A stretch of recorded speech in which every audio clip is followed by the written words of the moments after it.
Alhamdulillah baik, sehat, iya. Terima kasih ya Bu sudah meluangkan waktu untuk saya. Pada kesempatan kali ini saya ingin mewawancari Ibu berkaitan dengan pengambilan keputusan Ibu.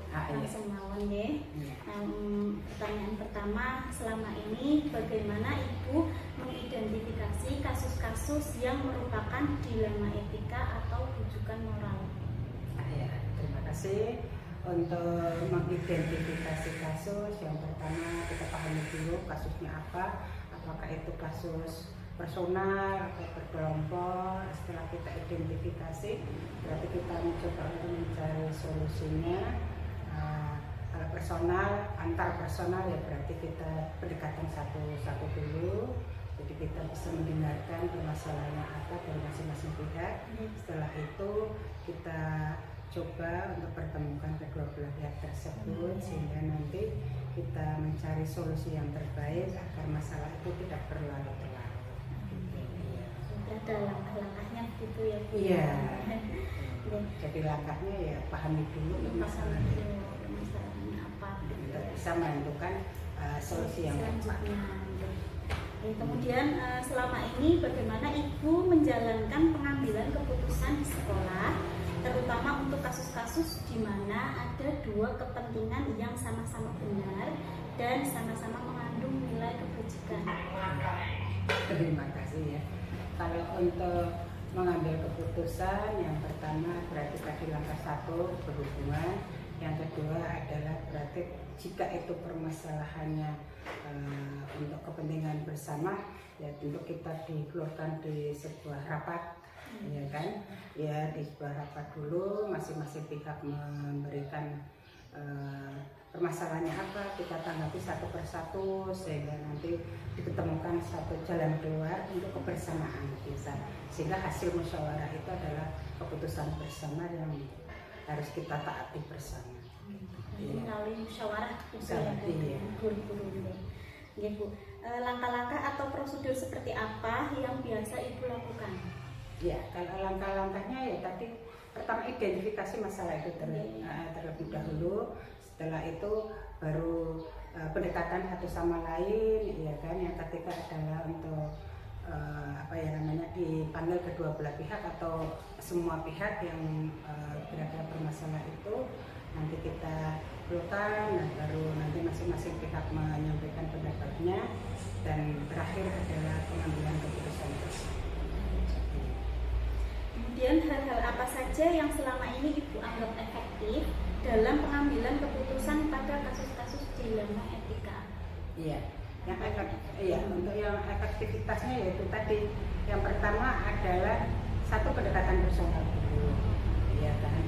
Identifikasi itu pasti, pendekatan personal itu pasti, ya kan. Terus kita juga harus lihat pakai prioritas. Ya, jika ada kasus-kasus itu ya langkah-langkah prioritasnya apa dulu sehingga nanti untuk tindak lanjutnya itu bisa tepat gitu. Prioritas mana yang lebih diutamakan dulu begitu ya. Kemudian hal-hal apa saja yang selama ini merupakan tantangan bagi Ibu dalam pengambilan keputusan pada kasus-kasus dilema etika? Menjadi tantangan untuk Ibu. Tantangan itu pasti ada, karena kita kerja di suatu tim itu terdiri dari beberapa orang yang dengan latar belakang yang berbeda-beda, pasti punya pandangan yang berbeda-beda, sehingga untuk menyamakan persepsi juga dibutuhkan satu wawasan yang luas agar semua bisa menerima keputusan itu dari berbagai pihak, sehingga semua pihak itu juga nanti akan menerima keputusan itu bersama, bahwa intinya apa yang kita putuskan di situ memangkas masalah itu mengedepankan untuk kebersamaan. Mengedepankan itu ya, untuk kebersamaan semua pihak. Semua pihak, sehingga masing-masing pihak merasa terwakili ada di dalam keputusan itu. Kemudian selanjutnya, apakah Ibu memiliki sebuah tata kelola waktu atau jadwal tertentu dalam sebuah penyelesaian kasus dilema etika? Apakah langsung menyelesaikan di tempat atau memiliki sebuah jadwal untuk menyelesaikannya? Bentuk atau prosedur seperti apa yang Ibu jalankan? Iya, yang pertama pasti kita punya schedule kegiatan, iya kan. Jika jika ada permasalahan itu kita lihat apakah permasalahan itu bisa diselesaikan dalam waktu singkat, menengah, atau jangka panjang. Kan?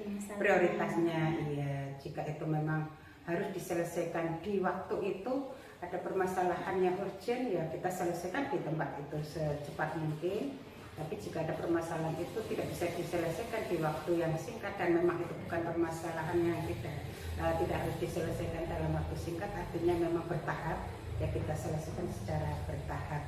Sehingga nanti kita buatkan jadwal, karena ini sudah kita coba kok masih belum sukses, nah nanti kita ada langkah selanjutnya, tindak lanjut selanjutnya seperti itu, kita bikin jadwal begitu. Berarti dilihat lagi masalahnya bagaimana. Iya, begitu. Ada kadang-kadang kan masalah yang hari ini harus kita selesaikan ya harus selesaikan. Ada yang mungkin ini masih bisa nih, artinya permasalahan itu harus mencari sumbernya beberapa langkah, ya berarti ya kita mencoba ikuti langkah itu untuk menentukan keputusan yang terbaik. Ibu, apakah ada seseorang atau faktor-faktor apa yang selama ini mempermudah atau membantu Ibu dalam pengambilan keputusan dalam kasus dilema etika? Iya, kalau faktor-faktor internal, eksternal itu memang ada pasti, ya kan. Nah karena kita bekerja di tim untuk sebuah keputusan juga, meskipun sebagai kepala sekolah kadang-kadang kita memang sebagai tumpuan akhir untuk mengambil keputusan, tapi kita juga harus bekerja sama dengan orang lain. Nah biasanya kita ada pendekatan-pendekatan kepada beberapa pihak yang memang kadang-kadang ada orang yang tidak bisa langsung nih kepada kita sebagai atasan langsung, tapi mungkin melalui perantara ya atau pihak kedua untuk menyampaikan permasalahan itu. Nah itu biasanya ada orang-orang yang menjadi jembatan begitu. Iya, jadi mereka kadang-kadang menyampaikan kan segan dan mencari waktu yang tepat mungkin belum nemu, biasanya ada menjadi beberapa personal yang menjadi kayak juru penghubung. Iya. Kemudian pertanyaan yang terakhir Ibu, dari semua hal yang telah disampaikan Ibu tadi, pembelajaran apa yang dapat Ibu petik dari pengalaman dalam pengambilan keputusan dilema etika? Iya, yang pertama adalah tadi untuk sebuah keputusan, yang pertama tadi identifikasi, yang kedua itu berarti harus pendekatan, yang ketiga kita bermusyawarah, yang keempat tadi kita juga ada waktu ya jenjang begitu, dan pada kata kuncinya yaitu ya kebersamaan. Jadi bagaimana sih kita menyatukan visi misi itu ya agar sebuah tujuan itu bisa kita capai, tapi tidak terlalu banyak kendalanya begitu ya. Jadi kita harus bermusyawarah untuk mencapai tujuan yang sudah kita tentukan dari awal. Bersama itu kunci utama begitu. Berarti pembelajarannya langkah-langkah untuk mencapai tujuan akhir bersama gitu ya Bu ya. Oke Bu, terima kasih atas waktunya. Doakan Ibu sehat selalu. Amin. Baik juga. Terima kasih untuk semua kegiatannya, semoga lancar, sehat, semangat, sukses, Baik Ibu, terima kasih. dan bermanfaat semuanya. Amin. Terima kasih. Assalamualaikum Bu Linda. Waalaikumsalam. Bagaimana kabarnya? Alhamdulillah sehat, baik sekali. Gimana? Sehat? Alhamdulillah sehat juga. Bu Linda, ini ada beberapa pertanyaan yang ingin saya ajukan kepada Bu Linda. Supaya saya menambah ilmu buat saya lagi. Terima kasih untuk waktunya. Oke, pertanyaan yang pertama, selama ini bagaimana Bu Linda dapat mengidentifikasi kasus-kasus yang merupakan dilema etika atau rujukan moral? Oke, terima kasih Bu Yuyun. Ini coba saya jawab terkait dengan kasus-kasus yang hubungannya dengan dilema etika dan rujukan moral. Sepemahaman saya bahwa dilema etika merupakan kasus di mana dua-duanya itu sisinya benar semua. semuanya tidak ada menyalahi aturan. Kemudian yang kejukan moral itu satunya biasanya kebaikan versusnya itu melanggar pada peraturan. Untuk selama ini kasus-kasus yang tampak di sekolah kami memang terkadang ada kejukan moral, juga ada dilema etika. Untuk mengidentifikasinya mungkin kami kembali pada peraturan yang berlaku. Dalam artian ketika sebuah masalah itu masih dalam sama-sama benar pada jalur yang benar, mungkin kami akan mengambil tindakan bahwa ternyata ini dilema etika. Kemudian ketika satunya benar dan satunya ternyata ini nggak benar nih, melanggar aturan atau tidak ada pada peraturan yang berlaku, maka kami menentukan ini kejukan moral. Tentu dengan kedua kasus itu kami menyikapinya juga dengan berbeda. Oke, berarti harus melihat aturan yang berlaku. Betul sekali. Kembali pada karena kita bekerja dalam dunia pendidikan, semuanya sudah diatur sedemikian rupa. Tentu kami kembali pada peraturan perundang-undangan yang berlaku, baik itu masalah peraturan kedinasan, anggaran maupun tata tertib, itu apapun kita kembali pada peraturan yang berlaku. Terima kasih Bu ya. Oke, selanjutnya Bu, yang selama ini bagaimana Bu Linda menjalankan pengambilan keputusan di sekolah Bu Linda, terutama untuk kasus-kasus di mana ada dua kepentingan yang sama-sama benar dan sama-sama mengandung nilai kebajikan. Terima kasih. Sering sekali terjadi di mana dua-duanya itu benar, di mana dua-duanya itu bermanfaat. Tetapi saya harus memutuskan mana nih yang saya harus pilih. Nah, yang pertama saya melihat ada sasaran atau dampak nanti yang akan ditimbulkan dari masalah ini atau kasus ini, mana yang lebih bermanfaat, mana yang lebih baik di antara dua yang baik itu. Kemudian ketika menghadapi masalah yang sama-sama baik, kita melihat pada prioritas mana yang didahulukan, dalam artian misalnya dua-duanya ini baik semua, tapi mana dulu yang akan kita kerjakan, maka kita pada skala prioritas itu terdekat mana dulu yang harus kita lakukan. Misal dua-duanya itu baik, tetapi satunya harus segera kita putuskan, satunya masih kita bisa ulur waktunya, maka kita gunakan skala prioritas. Karena keputusan apapun kalau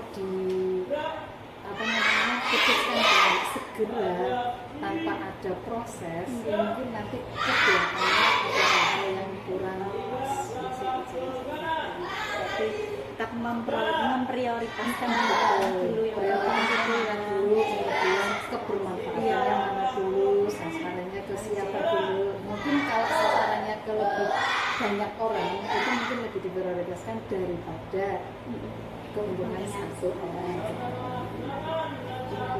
Selanjutnya langkah-langkah atau prosedur seperti apa yang biasa Bu Linda lakukan selama ini? Langkah-langkah untuk mengambil sebuah keputusan, yang pertama kami pasti mengidentifikasi identifikasi dulu itu permasalahannya apa dalam artian apakah bermasalah dengan, kalau di sekolah apakah dengan pembelajarannya ataukah dengan pelayanan pada peserta didik, orang tua, ataukah di permasalahan dengan intern warga sekolah. Itu yang pertama, identifikasinya itu. Yang kedua, ketika identifikasi dari banyaknya nih, ternyata masalahnya dengan ini, maka kita cari tahu sumber yang bersangkutan, sumbernya yang dari mana, permasalahannya dari mana. Istilahnya kita klarifikasi. Klarifikasi itu karena permasalahan, klarifikasi kita tidak bisa menanyakan atau mengklarifikasi hanya pada satu pihak. Pasti kita harus dua pihak. Kita lihat dulu ini masalahnya antara siapa dengan siapa. Ketika itu, kita dengarkan kedua belah pihak. Setelah langkah-langkah itu dua belah pihak, saya sebagai pemimpin pembelajaran ataupun kepala sekolah di sekolah ini tentunya punya kebijakan, maka jika dua-duanya itu baik, kemudian jika dua-duanya juga kebermanfaatannya ada, keputusan keputusan selanjutnya adalah kita menyerahkan pada yang bersangkutan. Dengan artian kita ajak rembuk bersama. Di antara dua itu kira-kira yang lebih harus diutamakan yang mana dulu? Karena kalau kita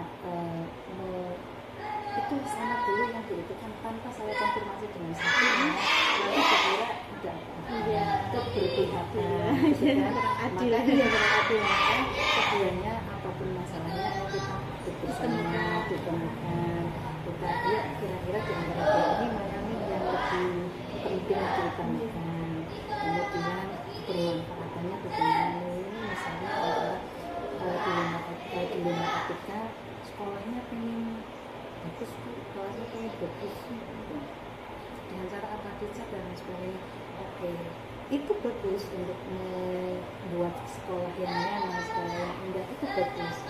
Tetapi di sisi lain kita ada juga masalah dari dana atau apa, nah, kemudian ada kegiatan, misalnya rumah itu juga bagus. Tetapi di antara dua ini mana yang lebih urgent ya? Misalnya untuk pengecatan kita kan juga butuh dana, kegiatan juga butuh dana, sama-sama baik. Tetapi prioritasnya mana kembali bisa nggak temanya diundur, bisa nggak catnya diundur, itu kan di antara itu dipertemukan bersama kan ya. Artinya biar sama-sama sadar tidak ada yang dikesampingkan. Ya, kemudian hal-hal apa saja yang selama ini Bu Linda anggap efektif dalam pengambilan keputusan pada kasus dilema etika? Terima kasih. Kasus dilema etika seperti tadi yang saya sampaikan, hal-hal yang menurut saya efektif adalah mendengarkan. Dalam arti mendengarkan, saya tetap klarifikasi dari kedua pihak. Tidak bisa saya memutuskan langsung, tetapi harus konfirmasi kedua-duanya. Itu yang paling efektif. Setelah keduanya bertemu, dua permasalahan bertemu, kita bicarakan, kita musyawarahkan, semua warga juga paham kondisi kita seperti ini, dengan keterbukaan, alhamdulillah semua mengerti dan bisa jalan. Dan jalan kita nggak bisa nih yang seperti ini, jalanlah yang seperti ini. Komunikasi, kolaborasi, komunikasi, musyawarah terutama. Karena kita nggak sendirian. Iya, benar sekali. Oke. Kemudian hal-hal apa saja yang selama ini merupakan tantangan untuk Bu Linda dalam pengambilan keputusan pada kasus-kasus dilema etika? Terima kasih. Untuk tantangan itu pasti ada. Yang pertama tantangannya adalah membuat yang saya tanya itu bisa terbuka, dalam artian terbuka. Saya kepentingannya ini benar-benar terbuka dulu, mau menyampaikan yang sebenarnya ada yang maksud saya. Yang pertama tantangannya adalah membuat mereka itu yang bermasalah sama-sama punya kepentingan, tetapi terbuka secara langsung, dalam artian mau nggak menyampaikan langsung pada saya. Dan itu tantangan yang paling susah adalah itu. Biasanya tidak semua guru atau warga sekolah itu berani atau mau untuk mengutarakan pendapatnya secara langsung. Itu tantangan saya yang pertama. Kalau nggak menyampaikan secara langsung, tidak usah pada orang lain. Begitu kan? Ini seperti itu. Tantangan saya seperti itu yang pertama. Yang kedua, ketika sudah disatukan konfirmasi dua-duanya untuk saling menerima. Nah, untuk saling menerima dengan musyawarah ini diterima nggak kita hasilnya? Untuk diterima dengan lapang dada kita butuh musyawarah yang dapat kembali lagi. Ketika musyawarah butuh mencurahkan pendapat. Yang jadi masalah biasanya tantangan adalah ketika musyawarah tidak berani mengungkapkan pendapat, hanya pada hasilnya nanti masih ada yang dibahas. Tantangan seperti itu. Di belakang ya dia. Ya baik Bu Linda. Ya. Oke, selanjutnya, apakah Bu Linda memiliki sebuah tata kelola waktu atau jadwal tertentu dalam sebuah penyelesaian kasus dilema etika? Ya, terima kasih. Untuk penyelesaian kasus dilema etika, sebenarnya kita nggak pengen ada kasus, nggak pengen ada kasus, tapi pasti hal itu terjadi karena kita banyak kepentingan banyak orang. Nah, untuk penyelesaian kasus dilema etika, yang pertama saya punya tata kelola waktu, bukan berarti untuk penyelesaian, tetapi sebagai langkah pencegahan berupa pembinaan. pembinaan, ya, berupa pembinaan itu belum terjadi. Iya betul, kita di awal tahun pembelajaran baru, istilahnya kalau di kelas itu ada kesepakatan kelas. Nah, di awal kita juga sudah sampaikan apa sih yang akan kita raih, apa yang akan kita laksanakan. Yang pertama adalah istilahnya apa ya, kesepakatan antara kepala sekolah dan guru. Kesepakatan dalam artinya ayo kita mengerjakan bersama-sama, kita bermusyawarah, itu mungkin tata kelola, dan itu biasanya di awal tahun pembelajaran baru kemarin sudah saya lakukan.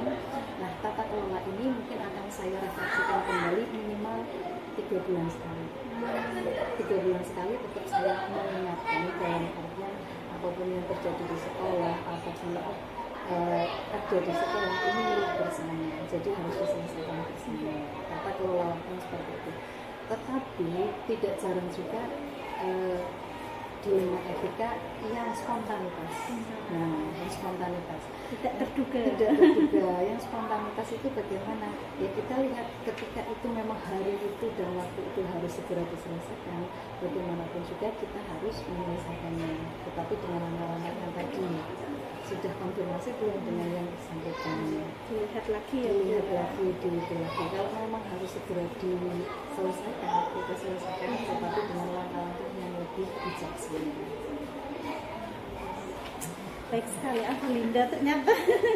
Oke, sekarang nomor 7 Ibu, pertanyaan ke-7, adakah seseorang atau faktor-faktor yang selama ini mempermudah atau membantu Bu Linda dalam pengambilan keputusan dalam kasus-kasus dilema etika? Oke, terima kasih.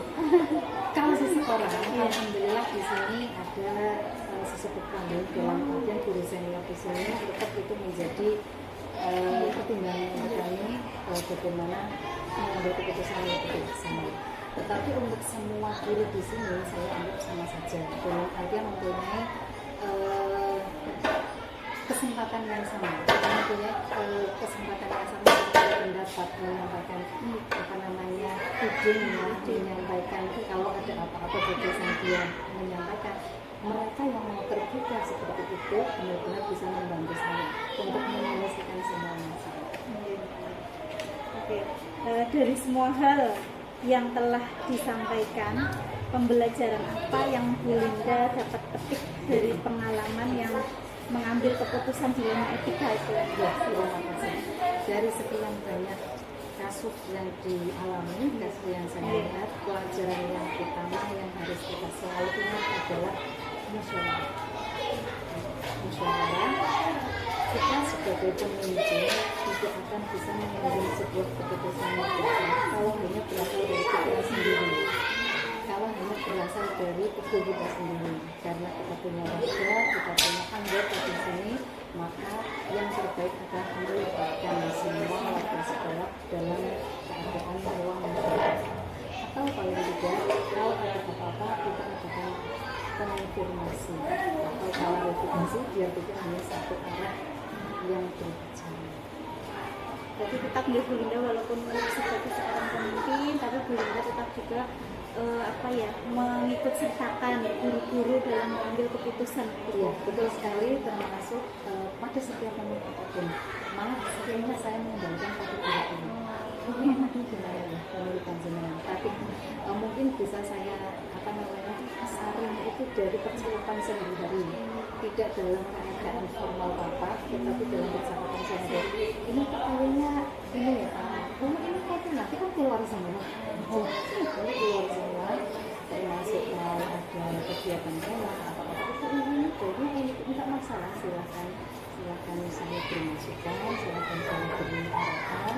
Insya Allah kalau sudah terkumpul dari beberapa pendapat, 3 orang, 4 orang, 5 orang, kita dalam rapat ini kok kayak gini, kembali lagi pada komunikasi yang baik, musyawarah mufakat, dan mengajak kalau ini satu orang dalam bagian punya kesempatan yang sudah itu Agung, Putri, atau senior, junior, maupun yang PNS maupun di atas itu punya kesempatan yang sama.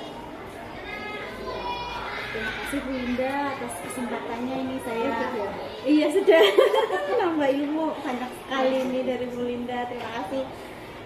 sampai ketemu lagi di lain waktu ya, sehingga jangan bosan-bosan kepada saya. Terima kasih. Mohon itu yang bisa saya sampaikan. Mudah-mudahan ini bisa mengambil mana yang baik untuk saya bisa dipetik. Kalau memang tidak baik ya tidak bisa biasanya itu banyak versi. Bagaimana versi kita mau yang modelnya sendiri biasanya. Terima kasih Bu Linda. Sampai jumpa lagi ya. Assalamualaikum. Waalaikumsalam. Assalamualaikum Mbak Nur. Waalaikumsalam warahmatullahi wabarakatuh. Selamat pagi. Bagaimana kabarnya Pak? Alhamdulillah sehat. Nah, punten ya, ini saya mohon waktunya sebentar untuk wawancara berkaitan tentang pengambilan keputusan. Monggo. Yang pertama, selama ini bagaimana Bapak mengidentifikasi kasus-kasus yang merupakan dilema etika atau rujukan moral? Di kami itu melihat dari segi hukum, apabila kasus tersebut melanggar hukum, maka sudah barang tentu kita kategorikan berarti benar lawan salah. Namun jika masih bisa dikatakan benar lawan benar, disitulah maka terjadi dilema etika.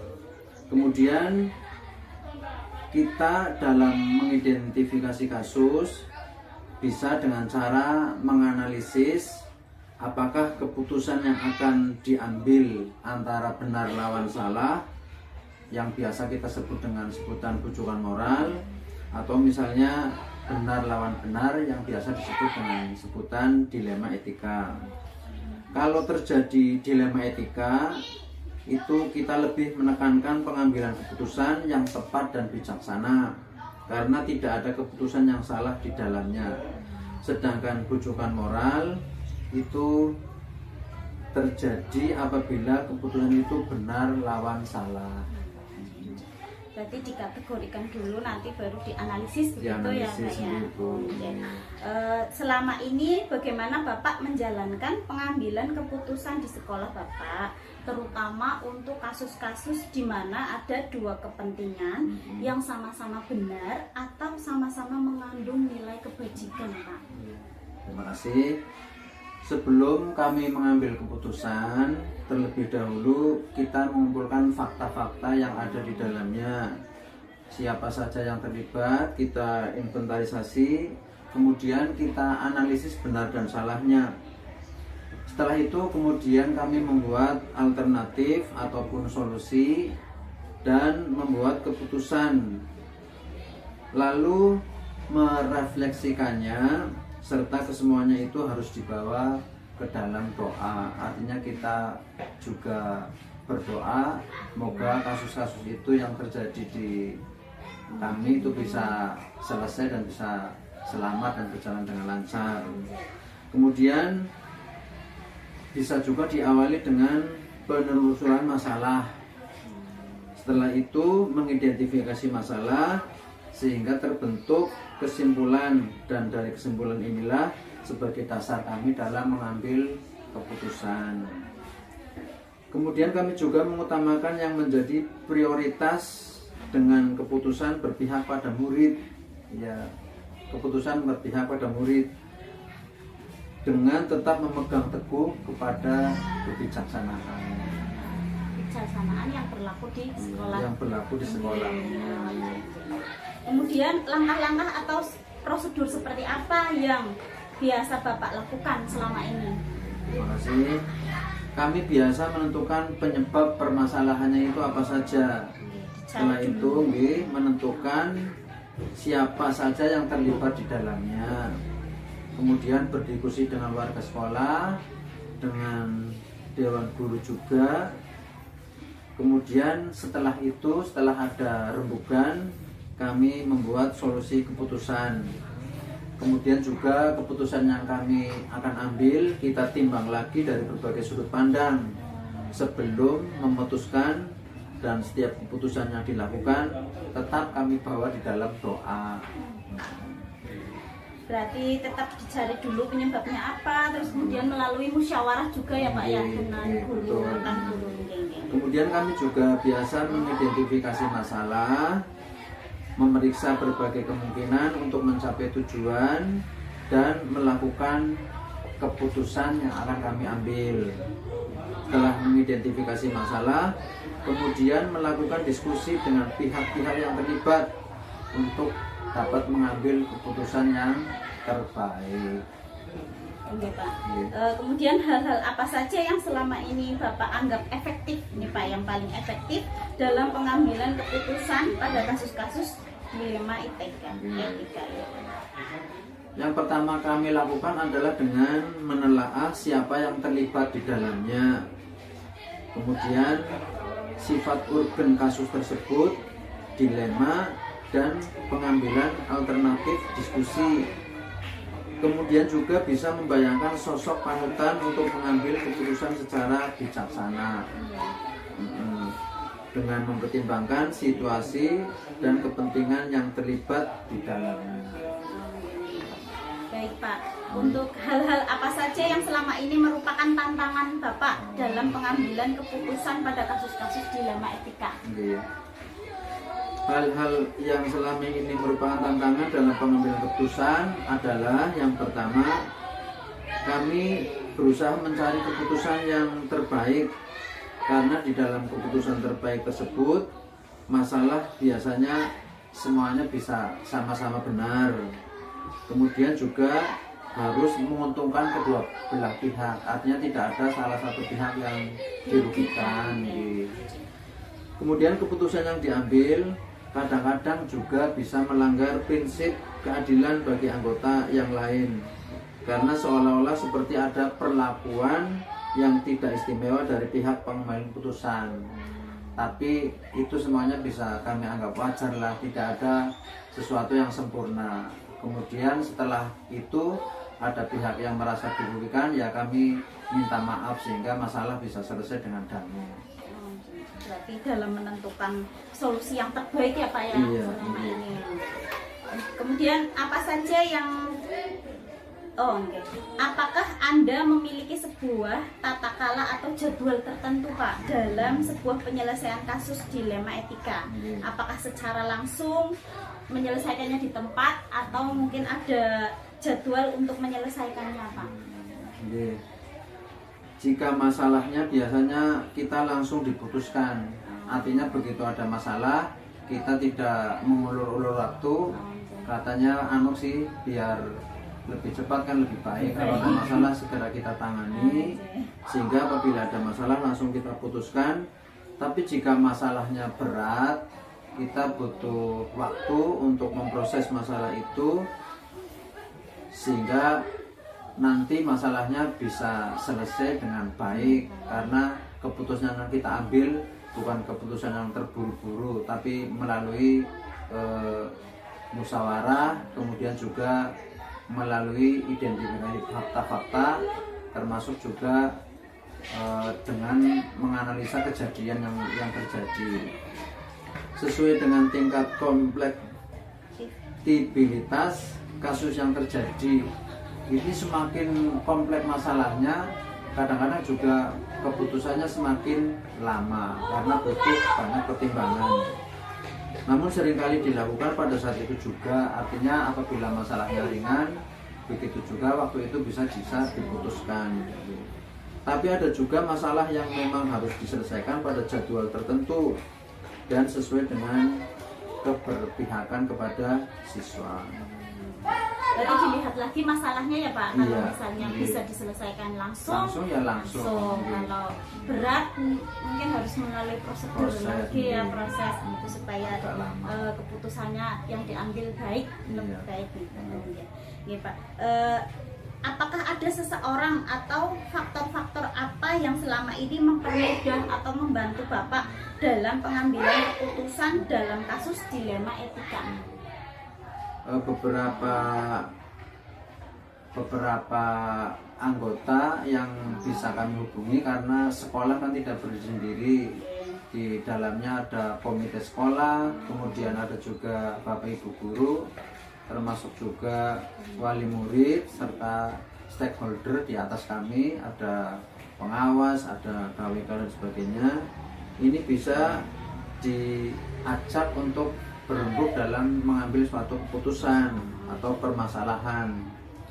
Kemudian pihak yang terkait tersebut yang berkaitan dengan permasalahan, kemudian juga aturan yang berlaku dari Dinas Pendidikan, serta pola pikir dari tokoh yang diidolakan. Artinya mungkin beberapa masalah ini harus kita